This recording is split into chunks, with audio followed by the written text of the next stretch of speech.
তোমার সাথেও কি ঠিক এমনটাই হচ্ছে? সে মানুষটা তোমাকে পুরোপুরি ছেড়েও যাচ্ছে না, আবার তোমাকে আপনও করে নিচ্ছে না। ব্যাপারটা অদ্ভুত, তাই না? কখনো কখনো সে তোমার খুব কাছে আসে, এতটাই কাছে যে তোমার মনে হয় যাক, এবার বুঝি সব ঠিক হয়ে যাবে, এবার বুঝি এই অস্থিরতা শেষ হবে। তুমি শান্তিতে একটা নিঃশ্বাস নাও, মনে হয় এই তো সে ফিরে এসেছে। কিন্তু ঠিক তখনই হঠাৎ করেই আবার সব বদলে যায়। কোনো কারণ ছাড়াই, কোনো ব্যাখ্যা ছাড়াই সে আবার দূরে সরে যায়। তার মেসেজ কমে যায়, তার গলার স্বর বদলে যায়, তার ব্যস্ততা বেড়ে যায়। আর তুমি আবার সেই আগের জায়গায় দাঁড়িয়ে যাও, অপেক্ষা করতে থাকো, ভাবতে থাকো, আমি কি কোনো ভুল করলাম? আমি কি বেশি কিছু চেয়ে ফেললাম? তুমি নিজেকে বোঝাও, হয়তো সে কনফিউজড, হয়তো তার জীবনে কোনো সমস্যা চলছে, হয়তো তার একটু সময় দরকার। দিনের পর দিন, মাসের পর মাস তুমি এই হয়তোর উপর ভর করে বেঁচে আছো। কিন্তু আজ আমি তোমাকে একটা সত্যি কথা বলতে চাই। কথাটা একটু তিতো লাগতে পারে, কিন্তু এটা তোমার শোনা দরকার। বন্ধু, এটা কোনো কনফিউশন নয়, এটা তার কোনো অসহায়ত্ব নয়, এটা একটা প্যাটার্ন, এটা একটা মানসিক খেলা যেখানে তুমি দাবার গুটির মতো ব্যবহৃত হচ্ছ। এমন এক সম্পর্ক যেখানে তুমি না সামনে এগোতে পারছো, না পেছনে ফিরতে পারছো, তুমি শুধু মাঝখানে ঝুলে আছো। আর এই ঝুলে থাকার যন্ত্রণাটা মৃত্যুর চেয়েও বেশি কষ্টের। তুমি যদি এই অবস্থার মধ্যে দিয়ে যাচ্ছ, যদি তোমার মনে হয় তুমি নিজের সম্মান হারিয়ে ফেলছো, নিজের মনের শান্তি হারিয়ে ফেলছো, তাহলে আজকের এই ভিডিওটা তোমার জন্য। আজ আমরা কোনো সস্তা মোটিভেশন দেব না। আজ আমরা মানুষের মনের গভীরের সেই অন্ধকার সাইকোলজিটা জানব আর শিখব কিভাবে স্টয়িক মাইন্ডসেট বা অটল মানসিকতা দিয়ে তুমি এই নরক থেকে নিজেকে বের করে আনবে। গভীর একটা শ্বাস নাও, প্রস্তুত হও, কারণ আজ তোমার দেখার ভঙ্গিটা বদলে যাবে। কেন এত কষ্ট হয় জানো? যখন কেউ পুরোপুরি চলে যায় তখন আমাদের কষ্ট হয়, কিন্তু সেখানে একটা সমাপ্তি থাকে, একটা ফুল স্টপ থাকে। মন মেনে নেয় যে হ্যাঁ, এটা শেষ, সেখান থেকে ঘুরে দাঁড়ানো সহজ। কিন্তু যখন কেউ তোমাকে ঝুলিয়ে রাখে তখন সেখানে কোনো ফুল স্টপ থাকে না, থাকে শুধু একরাশ কমা আর প্রশ্নবোধক চিহ্ন। সাইকোলজিতে এটাকে বলা হয় ইন্টারমিটেন্ট রিইনফোর্সমেন্ট বা অনিয়মিত পুরস্কার। ভাবো তো, তুমি যদি জানো যে একটা মেশিনে টাকা ঢোকলে সবসময় টাকা বের হবে না, তুমি কি সেখানে টাকা ঢোকাবে? হয়তো না। কিন্তু যদি এমন হয় তুমি জানো না কখন টাকা বের হবে, কখনো বের হচ্ছে আবার কখনো হচ্ছে না, তখন তুমি আসক্ত হয়ে পড়ো। তুমি বারবার চেষ্টা করতে থাকো। তুমি ভাবো এই বুঝি হলো, এই বুঝি সে ফিরল। তোমার মস্তিষ্কের সাথে ঠিক এই খেলাটাই খেলা হচ্ছে। যখন সে তোমাকে একটু ভালোবাসা দেয়, একটু যত্ন নেয়, তোমার মস্তিষ্কে ডোপামিন হরমোন রিলিজ হয়, তুমি ভালো অনুভব করো, তুমি আকাশে ওড়ো। আবার যখন সে অবহেলা করে, মেসেজ সিন করে রিপ্লাই দেয় না বা হঠাৎ রুক্ষ ব্যবহার করে, তখন তোমার মস্তিষ্কে কর্টিসল বা স্ট্রেস হরমোন বেড়ে যায়, তুমি অ্যাংজাইটিতে ভোগো। তোমার মন এই ডোপামিনের জন্য কাঙাল হয়ে যায়। তুমি সেই মানুষটাকে ভালোবাসো কিনা তার চেয়েও বড় কথা, তুমি ওই ভালো মুহূর্তগুলোর নেশায় পড়ে গেছো। তুমি ভাবছো তুমি তাকে মিস করছো, কিন্তু আসলে তুমি মিস করছো সেই অনুভূতিটাকে, যখন সে তোমাকে স্পেশাল ফিল করায়। এই যে অনিশ্চয়তা, সে কি আমাকে চায় নাকি চায় না, এই প্রশ্নটা তোমাকে রাতে ঘুমাতে দেয় না। তুমি বারবার চ্যাট বক্স চেক করো, লাস্ট সিন দেখো, পুরনো মেসেজ পড়ো। নিজের অজান্তেই তুমি নিজের আত্মবিশ্বাসকে প্রতিদিন একটু একটু করে হত্যা করছো। সবচেয়ে ভয়ের ব্যাপার কি জানো? তুমি নিজেকে দোষ দিতে শুরু করো। তুমি ভাবো আমি যদি আরেকটু সুন্দর হতাম, আমি যদি আরেকটু বুঝদার হতাম, আমি যদি আরেকটু ধৈর্য ধরতাম, তাহলে হয়তো সে পুরোপুরি আমার হতো। না, থামো, নিজের দিকে তাকাও, আয়নার সামনে দাঁড়াও। এই যে মানুষটাকে তুমি দেখছো, সে কি এই অবহেলার যোগ্য? সে কি এই অর্ধেক ভালোবাসার যোগ্য? তোমার হৃদয়টা কি এতই সস্তা যে কেউ সেটা নিয়ে যখন খুশি খেলবে আবার যখন খুশি ছুঁড়ে ফেলবে? মানুষ নীরব থাকে কারণ সে মনে করে তার নীরবতা সব কিছু ঠিক করে দেবে, কিন্তু এখানে তোমার নীরবতা তোমাকে ভেতর থেকে শেষ করে দিচ্ছে। আজ তোমাকে বুঝতে হবে এই ব্যথাটা তোমার ভালোবাসার গভীরতা নয়, এটা তোমার মানসিক আসক্তির লক্ষণ। আর যে কোনো আসক্তি থেকে বের হওয়া সম্ভব যদি তুমি সঠিক পথটা জানো। এখন এই মুহূর্তটা খুব গুরুত্বপূর্ণ। ভিডিওর এই অংশে এসে তোমাকে একটা সিদ্ধান্ত নিতে হবে। এতদিন তুমি ছিলে ভিকটিম, তুমি ছিলে সেই যাত্রী যে ড্রাইভারের ইচ্ছা মতো চলছে। সে যখন ব্রেক কষছে তুমি ছিটকে পড়ছো, সে যখন স্পিড বাড়াচ্ছে তুমি ভয় পাচ্ছ। কিন্তু এখন সময় এসেছে স্টিয়ারিংটা নিজের হাতে নেওয়ার। এখানেই তুমি আলাদা হতে পারো বাকি 99% মানুষের থেকে। বেশিরভাগ মানুষ কান্নাকাটি করে, অভিযোগ করে, ঝগড়া করে অথবা ভিক্ষা করে, প্লিজ আমার সাথে এমন করো না। কিন্তু তুমি সেটা করবে না, কারণ তুমি জানো দুর্বলতা দেখিয়ে কখনো সম্মান পাওয়া যায় না। আর যেখানে সম্মান নেই সেখানে ভালোবাসা থাকার প্রশ্নই আসে না। স্টয়িক ফিলসফি বা স্টয়িক দর্শনের মূল কথা হলো আমরা বাইরের ঘটনা নিয়ন্ত্রণ করতে পারি না, আমরা শুধু আমাদের প্রতিক্রিয়া নিয়ন্ত্রণ করতে পারি। তুমি তাকে নিয়ন্ত্রণ করতে পারবে না, সে তোমাকে মেসেজ করবে কি করবে না, সে তোমাকে ভালোবাসবে কি বাসবে না, এটা তার হাতে। কিন্তু তুমি সেই অবহেলার জবাবে নিজেকে ভেঙে ফেলবে নাকি নিজেকে ইস্পাতের মতো শক্ত করে গড়ে তুলবে, এটা 100% তোমার হাতে। আজ থেকে, এই মুহূর্ত থেকে আমরা আমাদের ফোকাস শিফট করব। আমরা সে কেন এমন করছে এই প্রশ্নটা করা বন্ধ করব। এর বদলে আমরা প্রশ্ন করব, আমি কেন নিজেকে এমন করতে দিচ্ছি। আমরা তার মন পাওয়ার চেষ্টা বন্ধ করে নিজের মনকে রক্ষা করার চেষ্টা শুরু করব। তুমি কি প্রস্তুত এই পরিবর্তনের জন্য? তুমি কি প্রস্তুত নিজের হারানো শক্তিটা ফিরে পাওয়ার জন্য? যদি প্রস্তুত থাকো তবে চলো আমরা স্টোয়িক দর্শনের 6টি এমন শক্তিশালী নীতি বা প্রিন্সিপাল নিয়ে কথা বলি যা তোমার এই ভাঙা মনকে এক দুর্ভেদ্য দুর্গে পরিণত করবে। এখন আমি তোমাকে 6টি সাইকোলজিক্যাল এবং স্টোয়িক প্রিন্সিপাল শেখাবো। এগুলো শুধু শোনার জন্য নয়, এগুলো তোমাকে তোমার শিরায় উপশিরায় ধারণ করতে হবে। এগুলো তোমার অস্ত্র। নীতি 1, দ্য পাওয়ার অফ ডিট্যাচমেন্ট, বা বাংলায় যাকে আমরা বলতে পারি নৈর্ব্যক্তিকতা বা আবেগীয় দূরত্ব। স্টোয়িক দার্শনিক এপিকটেটাস বলেছিলেন, মানুষ ঘটনা দ্বারা আঘাত পায় না, আঘাত পায় সেই ঘটনা সম্পর্কে তার ধারণা দ্বারা। তোমার কষ্টটা সে দিচ্ছে না, তোমার কষ্টটা আসছে তোমার প্রত্যাশা বা এক্সপেকটেশন থেকে। তুমি আশা করে আছো যে সে তোমাকে বুঝবে, সে তোমাকে সময় দেবে। যখন সে সেটা করে না, তুমি ভেঙে পড়ো। ডিট্যাচমেন্ট মানে তাকে ঘৃণা করা নয়, ডিট্যাচমেন্ট মানে সম্পর্ক ভেঙে দেওয়াও নয়। ডিট্যাচমেন্ট মানে হলো ফলাফলের উপর থেকে নিজের সুখকে সরিয়ে নেওয়া। তুমি তাকে ভালোবাসতে পারো, তার ভালো চাইতে পারো, কিন্তু তার ভালোবাসা না পেলে তুমি মরে যাবে না, এই বিশ্বাসটা নিজের মধ্যে স্থাপন করা। বাস্তব জীবনে এটা কেমন দেখাবে? ধরো তুমি তাকে একটা মেসেজ দিলে, সে রিপ্লাই দিল না বা সিন করে রেখে দিল। আগে তুমি কি করতে? তুমি বারবার ফোন চেক করতে, অস্থির হয়ে যেতে, আবার মেসেজ দিতে, কি হলো রিপ্লাই দিচ্ছ না কেন? এখন তুমি কি করবে? তুমি মেসেজ দিয়েছো, তোমার কাজ শেষ, সে রিপ্লাই দেবে কি দেবে না সেটা তার সিদ্ধান্ত। তুমি ফোনটা সরিয়ে রাখবে, তুমি তোমার কাজে মন দেবে, তুমি বই পড়বে, জিমে যাবে বা নিজের কেরিয়ার নিয়ে ভাববে। তোমার সুখ এখন আর তার টুং করে বেজে ওঠা নোটিফিকেশনের উপর নির্ভর করে না। যখন তুমি এই ডিট্যাচমেন্ট প্র্যাকটিস করবে তখন একটা অদ্ভুত জিনিস ঘটবে। তুমি অনুভব করবে তোমার বুকের ওপর থেকে একটা বিশাল পাথর নেমে গেছে, তুমি হালকা অনুভব করবে। আর সাইকোলজিক্যালি যখন সে দেখবে তুমি আর আগের মতো অস্থির হচ্ছ না, তুমি আর তার পেছনে ছুটছ না, তখন তার ইগোতে আঘাত লাগবে, সে অবাক হবে। মানুষের স্বভাব হলো যা তার হাত থেকে ফসকে যায় সে তার প্রতি বেশি আকৃষ্ট হয়। কিন্তু তখন তুমি সেটা করবে তাকে পাওয়ার জন্য নয়, তুমি সেটা করবে নিজের শান্তির জন্য। নীতি 2, সাইলেন্স ইজ পাওয়ার, বা নীরবতাই যখন সবচেয়ে বড় শক্তি। রোমান সম্রাট এবং স্টোয়িক দার্শনিক মার্কাস অরেলিয়াস বিশ্বাস করতেন অপ্রয়োজনীয় কথা বলা থেকে বিরত থাকাটা এক ধরনের শক্তি। সম্পর্কের এই দুটানায় যখন সে তোমাকে ঝুলিয়ে রাখে তখন তোমার খুব ইচ্ছে করে তাকে প্রশ্ন করতে, তুমি এমন কেন করছো? আমাদের সম্পর্কটা আসলে কোন দিকে যাচ্ছে? আমি কি তোমার কেউ নই? তুমি ভাবো এই প্রশ্নগুলো করে তুমি ক্ল্যারিটি বা স্পষ্টতা পাবে, কিন্তু সত্যিটা হলো তুমি যখন বারবার এই প্রশ্নগুলো করো তখন তুমি তার কাছে নিজেকে একজন নিডি বা অভাবী মানুষ হিসাবে উপস্থাপন করো। তুমি বোঝাও যে তুমি তার ছাড়া অসহায়, আর একজন অসহায় মানুষকে কেউ সম্মান করে না, দয়া করতে পারে বড়জোর। আজ থেকে এই নীতিটি প্রয়োগ করো, ব্যাখ্যা চাওয়া বন্ধ করো।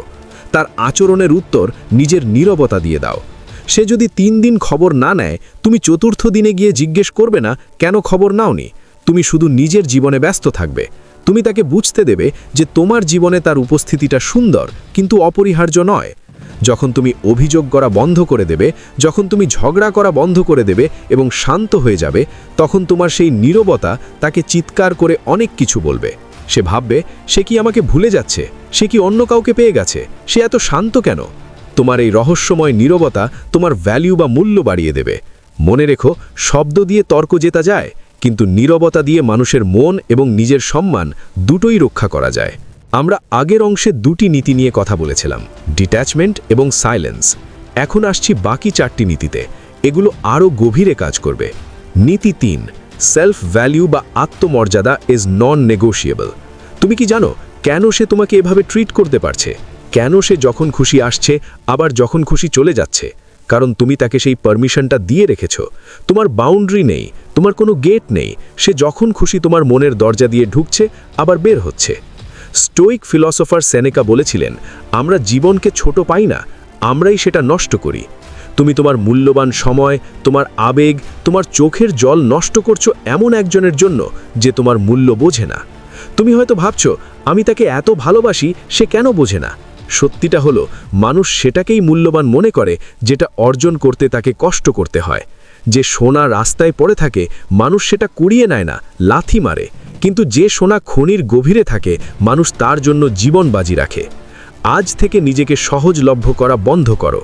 সে মেসেজ দিলেই সাথে সাথে রিপ্লাই দেবে না, সে কল করলেই সব কাজ ফেলে রিসিভ করবে না। সে যদি তোমার সাথে দেখা করতে চায়, তুমি তোমার শিডিউল চেক করবে। তুমি তার জন্য সব বাদ দেবে না। তোমার জীবনটা তোমার কাছে সবচেয়ে গুরুত্বপূর্ণ প্রজেক্ট। তাকে তোমার জীবনের একটা অংশ হতে দাও, পুরো জীবন নয়। যখন তুমি নিজেকে প্রায়োরিটি দেবে, তখন সেও তোমাকে সম্মান করতে বাধ্য হবে।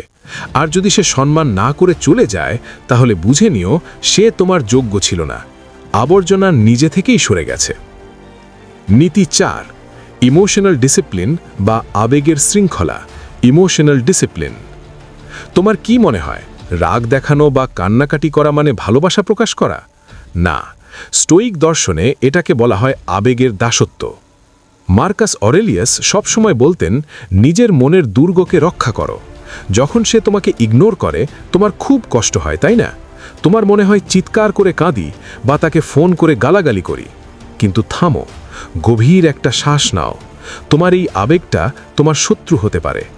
যখন তুমি আবেগের বশে কোনো মেসেজ পাঠাও বা কোনো কথা বলো, পরে তুমি লজ্জিত হও, তুমি ছোট হও। ইমোশনাল ডিসিপ্লিন মানে হলো কষ্ট পাওয়া সত্ত্বেও শান্ত থাকা। ভেতরে ঝড় বয়ে যাচ্ছে, কিন্তু বাইরে তুমি পুকুরের জলের মতো স্থির। সে তোমাকে রাগানোর চেষ্টা করতে পারে, সে তোমাকে জেলাস ফিল করানোর চেষ্টা করতে পারে, কিন্তু তুমি রিয়্যাক্ট করবে না। তুমি শুধু দেখবে, তুমি অবজার্ভ করবে।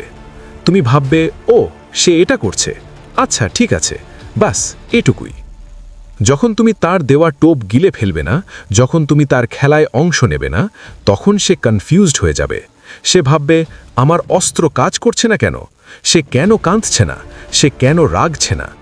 তোমার এই নির্লিপ্ততা তোমার শক্তি। এটা তোমাকে তার ওপর মানসিকভাবে বিজয়ী করে দেবে। নীতি 5, ইনার পিস ওভার কন্ট্রোল। আমরা প্রায়ই একটা ভুল করি। আমরা ভাবি, যদি আমি তাকে বোঝাতে পারি, যদি আমি তাকে একটু খুশি রাখতে পারি, তাহলে সে আমার হয়ে যাবে। আমরা পরিস্থিতি কন্ট্রোল করতে চাই। আমরা ভাবি, যদি আমি আরেকটু ভালো ব্যবহার করি, সে হয়তো আর দূরে যাবে না। কিন্তু স্টোইকরা বিশ্বাস করেন, বাইরের পৃথিবীর কিছুই আমাদের নিয়ন্ত্রণে নেই। তুমি আবহাওয়া নিয়ন্ত্রণ করতে পারবে না, তুমি ট্রাফিক জ্যাম নিয়ন্ত্রণ করতে পারবে না, তুমি অন্য মানুষের মনও নিয়ন্ত্রণ করতে পারবে না। তুমি শুধু নিজের মনের শান্তি নিয়ন্ত্রণ করতে পারো। আজ থেকে এই মন্ত্রটা জপ করো, আমি তাকে ধরে রাখার চেষ্টা করব না, আমি তাকে ছেড়ে দেওয়ার ভয়ও পাব না। যে থাকার সে থাকবে, যে যাওয়ার সে যাবে। তুমি জোর করে কাউকে নিজের করে রাখতে পারবে না। আর যদি রাখতেও পারো, সেটা ভালোবাসা হবে না, সেটা হবে বন্দিত্ব। তোমার ফোকাস হওয়া উচিত নিজের ইনার পিস বা মানসিক শান্তির ওপর। তুমি নিজেকে প্রশ্ন করো, এই সম্পর্কটা কি আমাকে শান্তি দিচ্ছে নাকি অশান্তি? যদি উত্তর অশান্তি হয়, তবে সেই অশান্তি আঁকড়ে ধরে রাখার কোনো মানে নেই। তুমি একা থাকতে শেখো, নিজের সঙ্গ উপভোগ করতে শেখো। যে মানুষ নিজের সাথে সুখী, তাকে কেউ দুঃখী করতে পারে না। নীতি 6, মোমেন্টো মরি বা মৃত্যুর স্মরণ। এটা শুনতে একটু ভয়ঙ্কর লাগতে পারে, কিন্তু এটা স্টোইক দর্শনের সবথেকে শক্তিশালী টুল। মোমেন্টো মরি মানে হলো, মনে রেখো তুমি একদিন মারা যাবে। তোমার জীবনটা সীমিত, তোমার সময় সীমিত। আজ, এখনই এই মুহূর্তটা শেষ হয়ে যেতে পারে।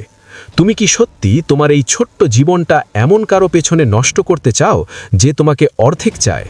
তুমি কি তোমার জীবনের সেরা সময়গুলো অপেক্ষা করে কাটাতে চাও? তুমি কি তোমার যৌবন, তোমার স্বপ্ন, তোমার সম্ভাবনা সব কিছু বিসর্জন দিতে চাও এমন এক অনিশ্চয়তার জন্য? ভেবে দেখো, 5 বছর পর তুমি আজকের দিনটার কথা মনে করবে। তুমি কি তখন আফসোস করবে না? তুমি কি ভাববে না, কেন আমি তখন সরে আসিনি, কেন আমি নিজেকে ভালোবাসিনি? মৃত্যুর কথা মনে রাখলে জীবনের তুচ্ছ সমস্যাগুলো অর্থহীন হয়ে যায়। তখন তোমার মনে হবে, ধুর, এই নাটক আমার সহ্য করার সময় নেই, আমার জীবনটা এর চেয়ে অনেক বড়। এই চিন্তাধারা তোমাকে সাহস দেবে, তোমাকে সিদ্ধান্ত নিতে সাহায্য করবে। তুমি বুঝবে তোমার জীবনের প্রতিটি সেকেন্ড মূল্যবান, আর সেই সেকেন্ডগুলো এমন কাউকে দেওয়া উচিত নয় যে তার মূল্য বোঝে না। এখন এসো একটু গভীরে যাই। কেন আমি তোমাকে এই কথাগুলো বলছি? কেন আমি বলছি চেজ করা বন্ধ করো? কারণ চেজিং বা কারো পেছনে ছোটা, এটা ইকোনমিক্সের ডিমান্ড সাপ্লাই বা চাহিদা যোগানের মতো কাজ করে। যখন বাজারে কোনো জিনিসের সাপ্লাই বা যোগান বেড়ে যায়, তখন তার দাম কমে যায়, আর যখন কোনো জিনিসের সাপ্লাই কমে যায়, তখন তার দাম বেড়ে যায়। যখন তুমি তার পেছনে ছোট, তখন তুমি নিজেকে ওভার সাপ্লাইড বা অতিরিক্ত সহজলভ্য করে ফেলো। তোমার ভ্যালিউ শূন্যে নেমে যায়। সে জানে যে ও তো আছেই, ও কোথায় যাবে, আমি ওকে যেমন খুশি ব্যবহার করতে পারি। এই নিশ্চয়তাটাই তার আগ্রহ মেরে ফেলে। কিন্তু যখন তুমি সরে আসো, যখন তোমার অ্যাবসেন্স বা অনুপস্থিতি তৈরি হয়, তখন কি ঘটে? তখন সে তোমার অভাব অনুভব করে। তখন তার মনে হয়, আরে ও কোথায় গেল, ও কি আর আমাকে চায় না? মানুষ তখনই কোনো কিছুর কদর করে যখন সে সেটা হারানোর ভয় পায়। তোমার অনুপস্থিতি তাকে ভাবাবে, তাকে মিস করাবে, তাকে বুঝতে দেবে তুমি তার জীবনের একটা অপশান নও, তুমি ছিলে একটা প্রিভিলেজ বা বিশেষ সুযোগ, আর সেই সুযোগটা সে হারিয়েছে। তবে মনে রেখো, তুমি এটা তাকে শিক্ষা দেওয়ার জন্য করছো না, তুমি এটা করছো নিজের আত্মসম্মান পুনরুদ্ধার করার জন্য। তুমি সরে আসছো কারণ তুমি বুঝে গেছো তুমি ভিক্ষুক নও, তুমি রাজা বা রানী। আর রাজা রানীরা কখনো ভালোবাসার জন্য হাত পাতে না। এতক্ষণ আমরা অনেক গভীর কথা বলেছি, অনেক সাইকোলজি, অনেক ফিলসফি, কিন্তু এখন প্রশ্ন হলো, তুমি আসলে কে? তুমি কি সেই মানুষটা যে মেসেজের অপেক্ষায় ঘন্টার পর ঘন্টা স্ক্রিনের দিকে তাকিয়ে থাকে, নাকি তুমি সেই মানুষটা যার জীবনের একটা উদ্দেশ্য আছে, একটা ভিশন আছে? আজ থেকে নিজেকে আপগ্রেড করো, তোমার আইডেন্টিটি বা পরিচয় বদলাও। তুমি আর ভিকটিম নও, তুমি আর কারো দয়ার পাত্র নও, তুমি এখন একজন স্টয়িক, তুমি একজন যোদ্ধা। কিভাবে করবে এই আপগ্রেড? খুব সহজ, নিজের উপর ফোকাস করো। তোমার শরীর, তোমার মন, তোমার কেরিয়ার, তোমার শখ, সব কিছুর যত্ন নাও। জিমে যাও, বই পড়ো, নতুন কোনো স্কিল শেখো, সোলো ট্রাভেল করো। নিজেকে এমনভাবে গড়ে তোলো যেন আয়নায় তাকালে নিজের প্রেমে পড়ে যাও। যখন তুমি নিজের জীবনের মান বাড়াবে, তখন তোমার ভাইব্রেশন বা শক্তি বদলে যাবে। তোমার চারপাশের মানুষ অনুভব করবে এই মানুষটার মধ্যে কিছু একটা আছে। সে তখন অবাক হয়ে দেখবে তুমি আর তার জন্য বসে নেই, তুমি এগিয়ে যাচ্ছ। আর বিশ্বাস করো, নিজের উন্নতিই হলো সেরা প্রতিশোধ। প্রতিশোধ মানে তাকে কষ্ট দেওয়া নয়, প্রতিশোধ মানে হলো সে তোমাকে ছাড়া কতটা মিস করছে সেটা তাকে বুঝতে দেওয়া। আর সবচেয়ে বড় কথা কি জানো? যখন তুমি নিজেকে ভালোবাসবে, তখন তুমি আর সস্তা ভালোবাসায় সন্তুষ্ট হবে না। তুমি তখন বুঝবে, আমি তো হিরে, আমি কেন কাঁচের টুকরোর জন্য কাঁদছি? তোমার স্ট্যান্ডার্ড বেড়ে যাবে, তুমি আর যে সে ব্যবহারে খুশি হবে না। তুমি তখন এমন মানুষ খুঁজবে যে তোমার সমকক্ষ, যে তোমাকে সম্মান করতে জানে। ভিডিওর একদম শেষে চলে এসেছি। আমার বন্ধু, একটা শেষ কথা মনে রেখো, জীবনটা কোনো রিহার্সাল নয়, এটা ফাইনাল পারফরমেন্স। তোমার হাতে সময় খুব কম। যে মানুষটা তোমাকে দোটানায় রেখেছে, যে তোমাকে কনফিউশনে রেখেছে, সে আসলে তোমাকে ভালোবাসে না। ভালোবাসা কখনো কনফিউজড হয় না, ভালোবাসা হয় স্বচ্ছ, জলের মতো পরিষ্কার। ভালোবাসা মানে শান্তি, ভালোবাসা মানে নিরাপত্তা। যেখানে তোমাকে বারবার প্রমাণ করতে হয় তুমি কে, যেখানে তোমাকে বারবার প্রশ্ন করতে হয় তুমি কি আমাকে চাও, সেখানে ভালোবাসা নেই। আজ থেকে প্রতিজ্ঞা করো, তুমি আর কারো অপশান হয়ে থাকবে না। তুমি হবে কারো প্রায়োরিটি অথবা কিছুই না। মাঝখানের এই ধূসর এলাকা বা গ্রে এরিয়া, এটা তোমার জায়গা নয়। তোমার মূল্য বা ভ্যালু অন্য কেউ নির্ধারণ করবে না। তোমার মূল্য তুমি নিজে নির্ধারণ করবে, এবং সেই মূল্যটা হবে আকাশ ছোঁয়া। সে যদি সেই মূল্য দিতে না পারে, তবে সেটা তার দুর্ভাগ্য, তোমার নয়। তুমি একা নও, তোমার ভেতরে অসীম শক্তি আছে। তোমার ভেতরে সেই আগুন আছে যা যে কোনো অন্ধকারকে জ্বালিয়ে দিতে পারে। শুধু একবার নিজের দিকে তাকাও, একবার নিজের কাঁধে হাত রাখো এবং বলো, আমি যথেষ্ট, আমি সম্পূর্ণ। শান্ত থাকো, শক্তিশালী থাকো, এবং মনে রেখো, তুমি যা ডিজার্ভ করো তার চেয়ে কম কিছুতে আপোষ করবে না। তোমার এই যাত্রাটা সহজ হবে না, আমি জানি। মাঝে মধ্যে তোমার মনে হবে ফিরে যাই, মাঝে মধ্যে তোমার খুব কষ্ট হবে, কিন্তু সেই মুহূর্তে মনে রেখো, আমরা তোমার সাথে আছি। যদি এই ভিডিওটা তোমার হৃদয়ে একটুও নাড়া দিয়ে থাকে, যদি তোমার মনে হয় যে হ্যাঁ, এটাই আমার দরকার ছিল, তাহলে আমাদের এই ছোট্ট পরিবারের অংশ হতে পারো। সাবস্ক্রাইব বাটনে ক্লিক করে আমাদের সাথে যুক্ত থাকো, কারণ এখানে আমরা শুধু ভিডিও বানাই না, আমরা নিজেদের সেরা ভার্সন হওয়ার চেষ্টা করি। নিচে কমেন্টে জানাও, আমি আর কারো অপশন হব না। তোমার এই ছোট্ট কমেন্টটা হয়তো অন্য কাউকে শক্তি দেবে। দেখা হবে পরের ভিডিওতে। ততক্ষণ পর্যন্ত নিজের যত্ন নিও, ভালো থেকো।